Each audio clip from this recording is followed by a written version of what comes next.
Hi friends, మనం నాగజముడి చెట్టు దగ్గరికి వచ్చాము. ఇది చూడండి, నాగజముడి చెట్టు ఉంటుంది. మీరు చిన్నప్పుడు ఈ ఫ్రూట్స్ తింటారు. ఈ లైట్ పింకిష్ కలర్ ఉంటాయి. ఇవన్నీ కాయలు, పళ్ళు లోపల ఉన్నాయి, మనం తెంచాలి.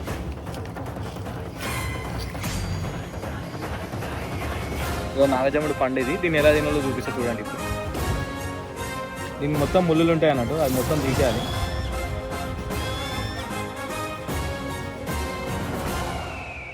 ఇప్పుడు వీడియో ఉంది.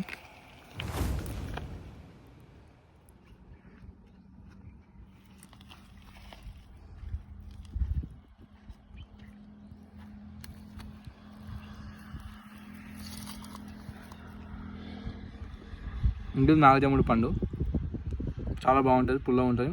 దీంట్లో చాలా విటమిన్స్ ఉంటాయంట. చాలామంది సజెస్ట్ చేస్తారు ఇది తినమని. ఆ నాగజముడి పండు తిన్నాం కదా మనం ఇందాక, ఆ పండులోని గింజలు ఇలా ఉంటాయి.